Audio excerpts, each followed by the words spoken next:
तुर्की और भारत के द्विपक्षीय संबंध इतिहास के सबसे बुरे दौर में है, या फिर यूं कहें कि तुर्की इस समय हर वैश्विक मंच पर भारत का शत्रु बन चुका है। हालांकि अभी तक भारत के खिलाफ तुर्की की कोई भी कोशिश कामयाब नहीं हुई। भारत के खिलाफ कूटनीतिक मोर्चे पर भी फायदा उठाने में तुर्की नाकाम रहा। ईरान, मलेशिया और पाकिस्तान के साथ एक मुस्लिम मंच बनाने की तुर्की की कोशिश भी नाकाम हो गई।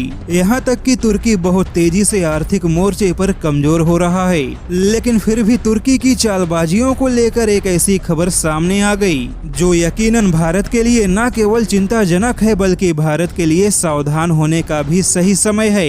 जैसा कि तुर्की में सीधे तौर पे भारत को नुकसान पहुंचाने का मादा नहीं है, ऐसे में तुर्की भारत में सेंध लगाने के लिए भारत के अमीर मुसलमानों को अपने जाल में फंसा रहा है।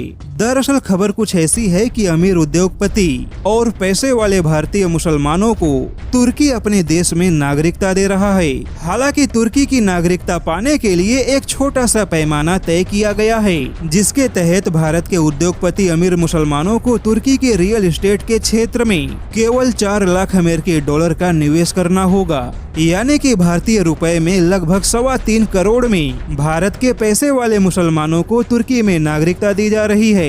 लेकिन चिंताजनक बात यह है कि बड़े पैमाने पर भारत के मुसलमान तुर्की के रियल एस्टेट में पैसे लगा रहे हैं, जिसमें दिल्ली, लखनऊ, मेरठ, हैदराबाद, मुंबई, बेंगलुरु और तिरुवनंतपुरम के मुसलमान सबसे आगे हैं। हालांकि तुर्की का यह नियम कई सारे देशों के लिए लागू होता है, लेकिन भारत के मुसलमान तुर्की के ऐसे नियम और कानून से ज्यादा प्रभावित हैं, जिससे कि बड़े पैमाने पर भारत का पैसा तुर्की के रियल एस्टेट में जा रहा है। हालांकि यह पैसा कम से कम 3 सालों के लिए तुर्की में निवेश के तौर पे होना चाहिए। ऐसे में देखा जाए तो तुर्की की चालबाजियों को देखते हुए भारत को सावधान होने की आवश्यकता है और ऐसे नियम कानून बनाने चाहिए ताकि तुर्की भारत के अमीर मुसलमानों को बहका ना सके और भारत के मुसलमानों की ओर से तुर्की में जो निवेश हो रहा है उस पर पैनी नजर होनी चाहिए, क्योंकि यह तो तय हो चुका है कि तुर्की किसी भी नजरिए से भारत का हितैषी नहीं है।